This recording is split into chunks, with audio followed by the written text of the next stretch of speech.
Natural എഡിബിൾസ് എന്ന brand, അതിൻ്റെ ഒരു ബ്രാൻഡ് വാല്യൂ ഉണ്ട്. അപ്പോൾ അത് കണ്ടിട്ട് ഇപ്പോൾ അല്ലെങ്കിൽ ഈ ഒരു ഇൻ്റർവ്യൂ അല്ലെങ്കിൽ ഇതുപോലെ പുറത്ത് കൊടുക്കുന്ന പലതരം ഇൻ്റർവ്യൂസൊക്കെ കണ്ടിട്ട് ഏതെങ്കിലും ഒരു MNCയോ അങ്ങനെ ആരെങ്കിലും ഒരു കോടികൾ ഓഫർ ചെയ്തിട്ട് ഈ ഒരു ബ്രാൻഡ് മാത്രം ഞങ്ങൾക്ക് തരാമോ എന്ന ആവശ്യം ഉന്നയിച്ചാൽ എങ്ങനെയായിരിക്കും അതിനോടുള്ള പ്രതികരണം? ഇപ്പോൾ ഈ ബ്രാൻഡ് ഞാൻ ഉണ്ടാക്കുമ്പം ഞാൻ പണക്കാരിയായിട്ട് ഉണ്ടാക്കിയതല്ല ബ്രാൻഡ്, അല്ലേ?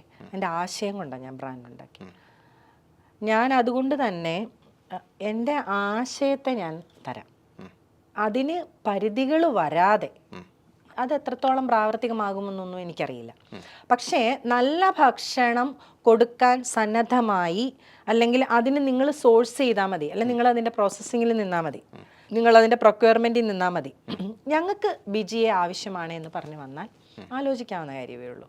കാര്യം അപ്പോൾ എനിക്ക് കുറേ ബാരിക്കേഡ്, എൻ്റെ ഒരു ലോങ് റണ്ണ് അല്ലെങ്കിൽ ഞാൻ ഇനി മുന്നിൽ കാണുന്ന കുറച്ച് വർഷങ്ങളുണ്ട്. അപ്പോഴേ എനിക്ക് തിരിച്ചുവരവ് ഞാൻ പ്രതീക്ഷിക്കുന്നുള്ളൂ. അല്ല നാളെയോ മറ്റന്നാളോ ഞാനൊരു തിരിച്ചുവരവ് എനിക്ക് പ്രതീക്ഷിക്കുന്നില്ല. കാര്യം എനിക്കതിന് സമയം വേണം. ആ സമയം എന്ന് പറയുന്നത് എനിക്ക് പഠനത്തിനുള്ളത്, സാമ്പത്തികത്തിനുള്ളത് എല്ലാമാണ്. അപ്പോൾ ആ ഒരു ഗ്യാപ്പ് കുറച്ച് കുറയ്ക്കാൻ പറ്റും. കഴിവുള്ളവർ വന്ന ആ ഒരു ഗ്യാപ്പ് കുറച്ച് കുറയ്ക്കാൻ പറ്റും. പക്ഷേ ആര് വന്നാലും യാഥാർത്ഥ്യങ്ങൾ മനസ്സിലാക്കി മാത്രമേ ഈ ഇൻഡസ്ട്രിയിൽ നിൽക്കാൻ പറ്റുള്ളൂ. കാര്യം എന്നാന്ന് പറഞ്ഞാൽ, നിങ്ങൾ ഒന്ന് വെച്ചാൽ രണ്ട് കിട്ടുന്ന ഒരു മായാജാലവും ഭക്ഷണത്തിന് നിങ്ങൾക്ക് തരാൻ പറ്റില്ല. പിന്നെ നമ്മൾ മനസ്സിലാക്കേണ്ട കാര്യം, നമ്മുടെ ഇന്നത്തെ അനാരോഗ്യമായ എല്ലാ അവസ്ഥയുടെയും പുറകിൽ ഭക്ഷണം തന്നെയാണ്. നിങ്ങളുടെ ആരോഗ്യകരമായ അവസ്ഥയുടെ പുറകിലും ഭക്ഷണം തന്നെയാണ്. എങ്ങനെ കഴിക്കണം, എങ്ങനെ ജീവിക്കണം എന്നുള്ള ഒരു ബോധം വരാത്തിടത്തോളം കാലം നമുക്ക് ആരോഗ്യമുണ്ടാവില്ല. ഞാൻ കേരളത്തിലും മറ്റ് സ്റ്റേറ്റിലും എല്ലാം വിഷമില്ലാതെ കൃഷി ചെയ്യുന്ന ഫാമേഴ്സിനെ തപ്പിപ്പോയിട്ടുണ്ട്. ഞാൻ പൊട്ടറ്റോ ഫാമിംഗ് ചെയ്യുന്ന കുന്നൂര് പോകുമ്പോൾ ഞാൻ കാണുന്നത് ഒരു പൊട്ടറ്റോയെക്കാളും വലുപ്പത്തിൽ വിഷമിട്ടിട്ടാണ് ആ പൊട്ടറ്റോ നടുന്ന അവസ്ഥയിൽ തന്നെ. ഞാൻ അത് എൻ്റെ മൂക്ക് ഞാൻ അടച്ചിട്ട് എൻ്റെ ഈ രണ്ട് വശത്തോട്ടും ഒരു സാധനം ഇങ്ങനെ കയറിപ്പോയ പോലെയാണ്.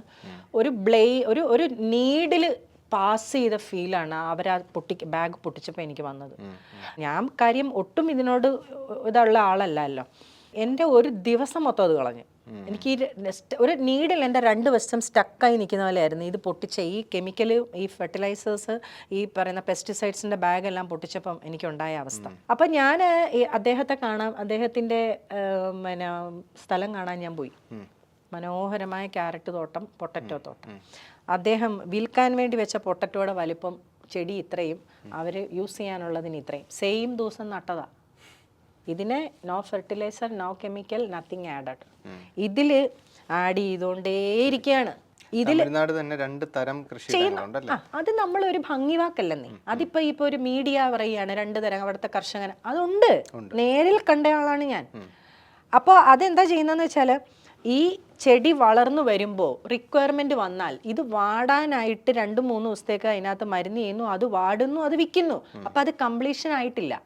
അതായത് ഒരു ചെടി, ഒരു കിഴങ്ങ് നമ്മൾക്ക് കഴിക്കുന്ന തരത്തിലേക്ക് അതിൻ്റെ സെൽ ഡിവിഷൻ കംപ്ലീറ്റ് ആകാതെയാണ് അത് നിങ്ങൾ കഴിക്കുന്നത്.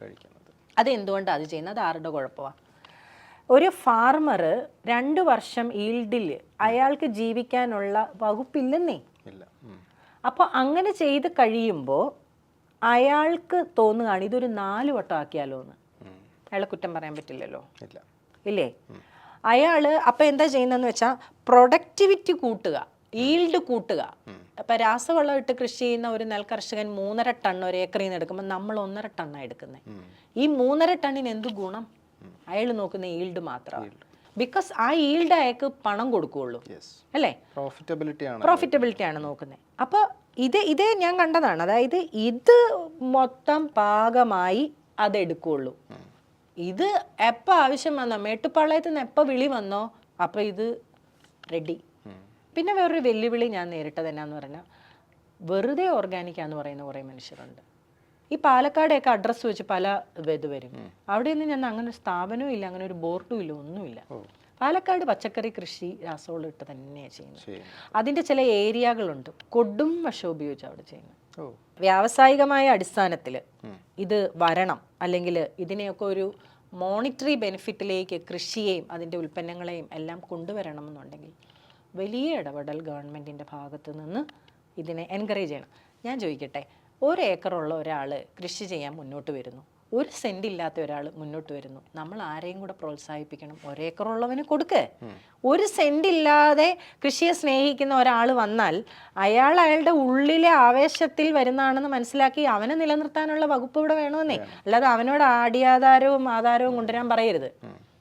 ട്രയൽ നോക്ക്. എന്താ നമ്മളൊരു ട്രയൽ നോക്കാത്ത ഇവിടെ? അത് പറയുമ്പോൾ കൂട്ടിച്ചേർത്ത് പറയാനുള്ളതാണ്. അതായത് ഇപ്പോൾ ഇന്ത്യ പോലൊരു മഹാരാജ്യത്തിൻ്റെ കോടികൾ ലോൺ എടുത്ത് കട്ടുമുടിച്ച് പോകുന്ന വലിയ കോർപ്പറേറ്റ് ഭീമന്മാരുടെ ഒരു സൈഡിലുണ്ട്. അപ്പോഴാണ് ഈ പറഞ്ഞ പോലെ ചെറിയ കൃഷിയുടെ വായ്പ എടുത്തിട്ട് ജീവിതം ഒരു കയറിൽ തൂങ്ങിയാടുന്ന കൃഷിക്കാർ. മണ്ണിലിറങ്ങി പണിയുന്ന ഒരാൾ എന്ന് പറയുന്നത് ആ ഫീൽ എല്ലാവർക്കും ഇല്ല. മണ്ണിലിറങ്ങി പണിയണം എന്ന് തോന്നുന്ന ഒരു വികാരമുണ്ട്, മണ്ണിനോടുള്ള സ്നേഹം, മൃഗങ്ങളോടുള്ള സ്നേഹം. അപ്പോൾ ആ സ്നേഹമുള്ള ആൾക്കാർ ഇന്ന് കുറഞ്ഞു വരികയാണ്. പാലക്കാട് എൻ്റെ ജോലി ചെയ്യുന്നവരുടെ മക്കളെല്ലാം ഇന്ന് ഉദ്യോഗസ്ഥരാണ്. ഞാൻ 10 വർഷം മുമ്പ് തൊഴിലെടുപ്പിച്ചവരുടെ മക്കളെല്ലാം ഇന്ന് ഉദ്യോഗസ്ഥരാണ്. അപ്പോൾ അവരെന്താ പറയുന്നത്, അമ്മ നിങ്ങളിനി പണിക്ക് പോകണ്ടാട്ടാ എന്ന് പറയും. മനസ്സിലായോ? മാടിനെയൊക്കെ വിക്കി പറയും, മാടിനെയൊക്കെ കുടുക്കി പറയും. ആരെയും ഡിപ്പെൻഡ് ചെയ്യാതെ കഴിഞ്ഞിരുന്ന ഒരു വീടിന്ന് ആ രീതി മാറി. പാല് പുറത്തുനിന്ന് മേടിക്കണം, കോഴിമുട്ട പുറത്തുനിന്ന് മേടിക്കണം, അന്നതൊന്നും വേണ്ട. അപ്പം ഞാൻ പറയുന്നത് ഗ്രാമങ്ങൾ പോലും മാറ്റങ്ങൾ കാണുക. എനിക്ക് അതിശയം വന്ന ചിറ്റൂര്, ഞാൻ ഈയിടെ ഇഡലിക്കട തപ്പിയിട്ട് അവിടെ മുഴുവൻ കുഴിമന്തി കട കണ്ടപ്പോൾ ഞാൻ അന്തം വിട്ടുപോയി. കാര്യം ചിറ്റൂര്, ഞാൻ ആദ്യം പോയി പാലക്കാട് ജില്ലയിൽ എൻ്റെ 26 വയസ്സിൽ ഞാൻ പോയി പെടുന്നത് ചിറ്റൂരാണ്. കല്യാണപേട്ടയിലാണ്. മീശമാധവനൊക്കെ നമ്മൾ ഷൂട്ട് ചെയ്ത ആ മനോഹരമായ ഒരു സ്ഥലമാണ്. അവിടെ ഒരു പത്രം എന്ന് പറഞ്ഞാൽ 11 മണിയാവണം. ഒരു ബസ് രാവിലെ 2 ബസ് പോയാൽ വൈകിട്ട് 2 ബസ്സുള്ളൂ. ആ സ്ഥലത്ത് നിന്ന് കുഴിമന്തിയും ബിരിയാണിയും അൽഫാമും ഒക്കെ കിട്ടുന്നതെന്ന് കാണുമ്പോൾ ഞാൻ ഈ റീസെൻ്റ്ലി പഴനി പോകുമ്പോൾ, ഈ പഴനി എന്ന് പറയുന്നത് ലോക പ്രശസ്തമായ ഒരു തീർത്ഥാടന കേന്ദ്രമാണല്ലോ. അത് നമ്മുടെ പാലക്കാട് ജില്ല വിട്ട് ഏകദേശം പഴനിയോട് തൊട്ടടുക്കുന്നവിടം വരെ ഒരു ചായക്കട പോലും ഇല്ല, ഒരു മെഡിക്കൽ സ്റ്റോർ പോലും ഇല്ല. നമ്മൾ പഴനി ചെന്നാൽ പോലും ഒരു 9 മണി കഴിഞ്ഞാൽ ഒരു ഹോട്ടലിൽ കയറി ഭക്ഷണം കഴിക്കാൻ ഇല്ല അവിടെ. അപ്പോൾ എന്ന് പറയുന്നത് തമിഴ്നാട്ടിൽ ഇപ്പോഴും കുറേയൊക്കെ ബോധം, അവർ പഴഞ്ചനായിക്കോട്ടെ അല്ലെങ്കിൽ പഴമക്കാരായിക്കോട്ടെ, പക്ഷേ അവർക്ക് ആരോഗ്യം നിലനിർത്താനുള്ള ഒരുപാട് വഴികൾ അവർക്കുണ്ട്. അവരുടെ ചേരുവകളായിക്കോട്ടെ, ഭക്ഷണ ജീവിത സമ്പ്രദായങ്ങളായിക്കോട്ടെ, പ്രാർത്ഥനകളായിക്കോട്ടെ, എല്ലാം ആയിക്കോട്ടെ. ഇവിടെ മലയാളി 4 നേരം കുളിക്കും, അവർ ചിലപ്പോൾ 4-5 ദിവസം കൂടുമ്പോഴേ തല നനയ്ക്കുള്ളായിരിക്കും, പക്ഷേ ആരോഗ്യം അവർക്കുണ്ട്. ഒരു മെഡിക്കൽ സ്റ്റോർ നമ്മൾ ചെന്നാൽ കാണില്ല. ഞാൻ താമസിക്കുന്ന കാക്കനാട്, ഞാൻ താമസിക്കുന്ന പ്രദേശത്ത് തന്നെയാണ് 5 മെഡിക്കൽ സ്റ്റോറുണ്ട്.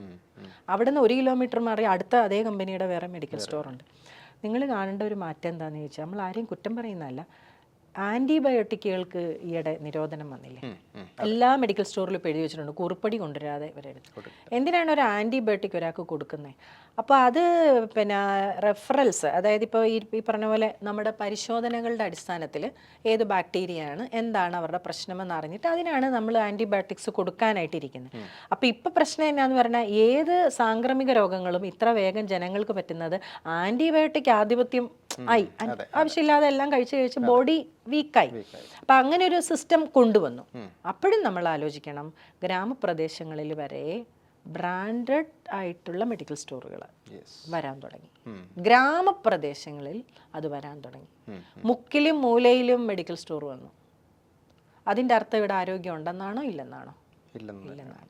മണ്ണിൽ തുടങ്ങുന്ന ആ ജീവിതം, മണ്ണിൽ അവസാനിക്കുന്ന ജീവിതം എന്ന് പറയുന്നത് പോലെ, മണ്ണിൽ കൃഷി ചെയ്യുന്ന ഒരു കർഷകനെ നിങ്ങൾ വേദനിപ്പിച്ച് വിഷമിപ്പിച്ച് അയാൾക്ക് എല്ലാം നിഷേധിച്ച് കഴിഞ്ഞാൽ ഒരിക്കലും അയാൾക്ക് നിങ്ങൾക്കൊരു നല്ല പ്രൊഡക്റ്റ് തരാൻ പറ്റില്ല.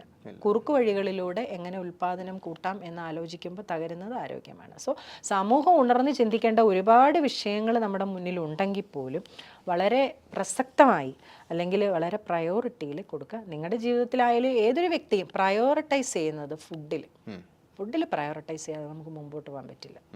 പിന്നെ മാനസികാവസ്ഥ, ഓടിപ്പാച്ചിലിൻ്റെ ഇടയിൽ ഇപ്പം ഞാനെല്ലാം നല്ല ഭക്ഷണവും കഴിക്കുന്നത്, എനിക്ക് ആരോഗ്യം വേണമെന്നൊന്നും എനിക്കറിയാം. എനിക്ക് ഇത്രയും സ്ട്രെസ് അല്ലേ.